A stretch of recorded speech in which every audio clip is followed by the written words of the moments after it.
Okay, I'm going to continue talking about this same subject that I've been doing today, the scale of human consciousness.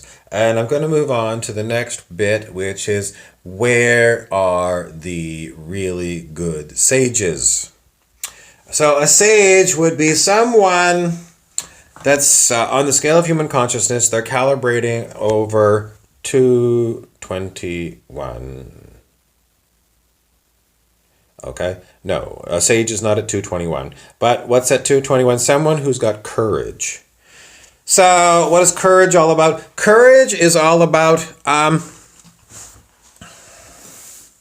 we kind of know what courage is.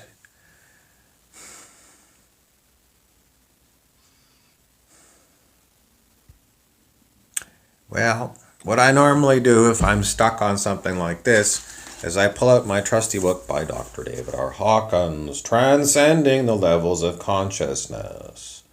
Because in the book, if I'm curious about 200s, I have to look it up. And, well, we got courage. Here it is.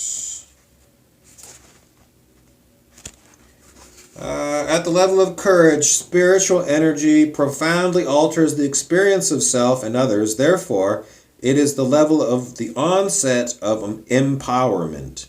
This is the zone of exploration, accomplishment, fortitude, and determination. At the lower levels, the world is seen as a hopeless, sad, frightening, tempting, or frustrating. But at the level of courage, life is seen as exciting, challenging, and stimulating.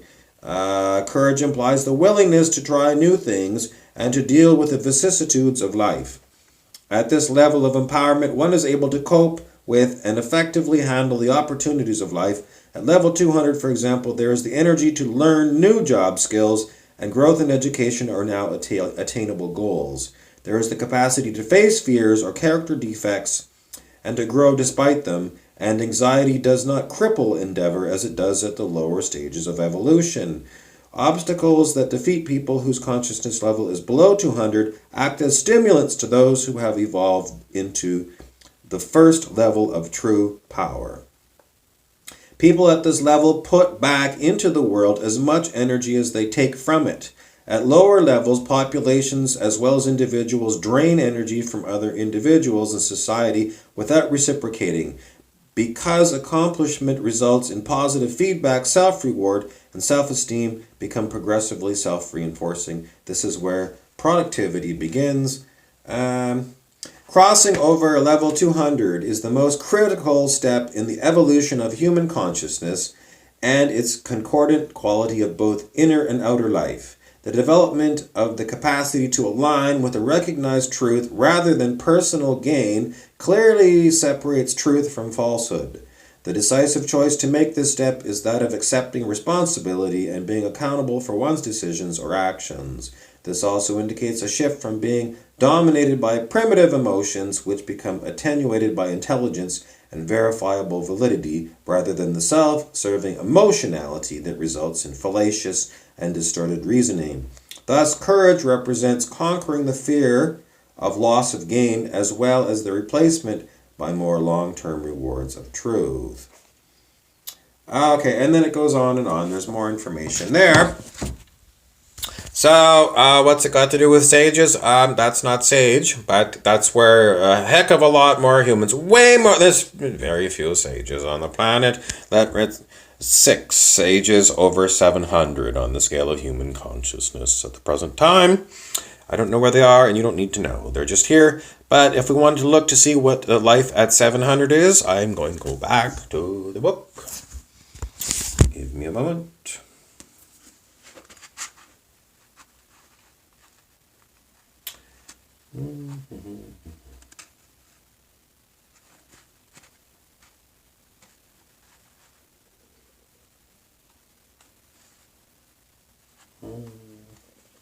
Well,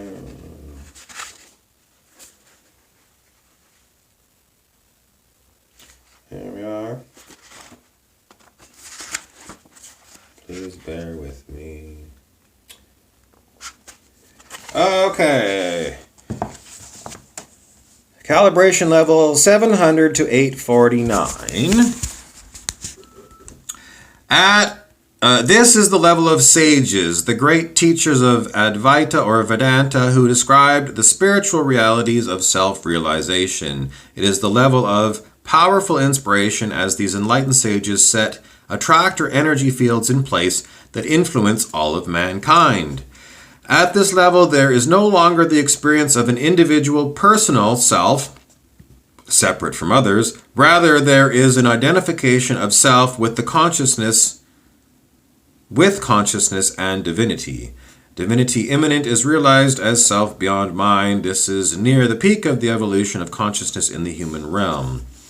Great teachings uplift the masses and raise the level of awareness of all humanity. To have such great vision is called grace, and the gift it brings is infinite peace that is ineffable and beyond words. At this level of realization, the sense of one's existence transcends all time and all individuality. There is no longer any identification with the physical body as me, and therefore its fate is of no concern. The body is seen as merely a tool of consciousness through the intervention of mind, with its prime value being that of communication. The self merges back, the little self merges back into the big self. This is the level of non-duality or complete oneness. There is no localization of consciousness. Awareness is equally present everywhere.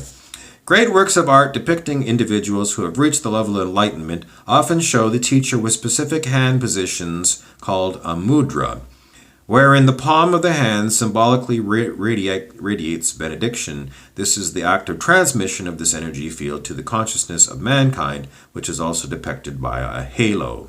This is the level of divine grace, which can potentially evolve up to 1,000, the highest level attained by any persons who have lived in recorded history, such as the great avatars for whom the title Lord is appropriate: Lord Krishna, Lord Buddha, Lord Jesus Christ, and Zoroaster.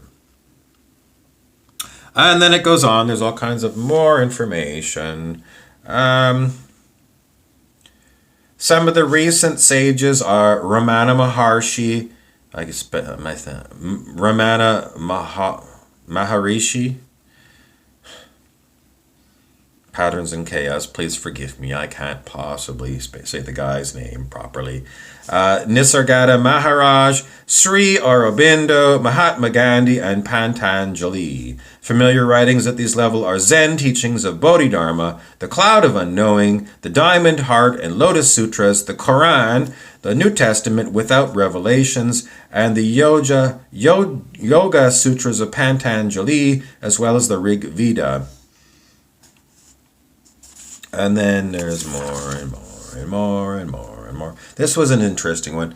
The mass consciousness level was 90 at the time of the birth of the Buddha, at 100 at the time of Jesus, and it rose to 190 where it stayed for many centuries. In the late 1980s, it suddenly jumped to 205 and advanced again in November 2003 to the current level of 207. Well, this book is a little bit out of date, but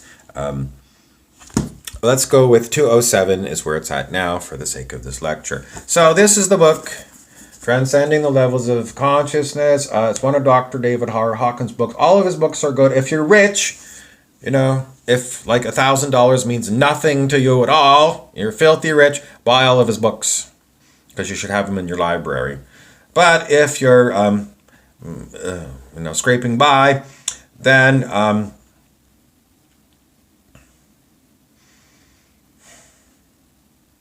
meditate a lot. Go to the public library and look up some of those things that I've mentioned to you. And I don't know if your library's got Transcending. My library doesn't have his stuff. Doesn't have Dr. Hawkins' stuff, unfortunately. But as I said, if you go to Amazon, find Dr. Hawkins' books, and select the Kindle version, and then you can get a free download of a sample. And if a sample is really good, the samples are excellent. And if you got a sample from every one of Dr. David R. Hawkins' books, you would have a really good library on your phone, and you'd be better than 99.9% of the humans on the planet because, most humans never heard of Dr. Hawkins. They never heard of the sages. They never heard of much of anything at all. Most humans on the planet are incredibly ignorant. And it was very interesting to see that, just up until 1987, that the collective consciousness, all the humans put together, was below 200, in other words, deeply in misery. So that's another talk on the subject of the scale of human consciousness. Raising your consciousness, well, you have to follow the masters. That's basically how you do it. So meditating alone, will that help you? Oh, it's fantastic. It's probably the best thing you can do, even beyond reading the books. Because the books are primarily to get you going in the right direction, but once you're going in the right direction, Dr. Hawkins has another book called Letting Go, and it's a letting go of your ego process, which basically means letting it go. Just let it go and do your daily meditation practice. Someone wants me to talk about why there's so much negativity on the news. And there's the idea that there is a group of evil people that know all kinds of information, and they're trying to screw you up from learning about spiritual realities. And so what they do is they create false news about horrible diseases going around, and threats of war, and threats of disaster and apocalypse and all this. And they call these people the Luciferians, or the Illuminati, or the Cabal, or the Deep State. And they are working actively to stop you from advancing in consciousness. So, what they do is they put on all this fear porn. And, it goes on TV, it goes in the papers, it goes on Facebook, and it gets talked about in coffee shops and families at dinner time, and it's designed to keep you from doing your daily meditation and keeping your vibration high. Is it true? Yes, it is true. Why do these people want to do this? Because they like to be in control of you. And if they keep you in fear, then you're a slave to them. But if you raise your vibration and your consciousness, then you become lots more difficult to control. Can a sage, somebody at 700, be controlled? No. Can they be shot? Yes. Mahatma Gandhi was assassinated. So did that mean that the collective consciousness of humanity dropped because Mahatma Gandhi was assassinated at the time? The answer is no. Why? Because we don't have any unknown peoples. There is no one here doing anything. What does that mean? It means from the point of view of Ramana Maharishi, he wasn't his body at that point. So is he still here influencing humanity? The answer is yes. The great sages of history are still, not all of them, but most of them are still here influencing humanity to rise in consciousness, which is also known as the ascension. The ascension is not you levitating up to the ceiling up there where the light is. That is not ascension. Ascension has nothing to do with levitation. Ascension is you raising your consciousness so that you go to higher levels of consciousness. And those are measured on the scale of human consciousness. Which sages have left the planet? I don't know, but I'm just getting the message that some of the sages have dissipated themselves so much that they are no longer involved with earth ascension, but more like universal ascension. In other words, their vibration is valid for throughout the universe. They don't talk about multiverses. They're not really too much up on that. But as far as this one universes that we're in, these enlightened beings are helping everyone. So it's good to know you've got help in high places. I must go. Thank you for tuning in. Please subscribe and tune in later today because I'll probably have some more videos up for you.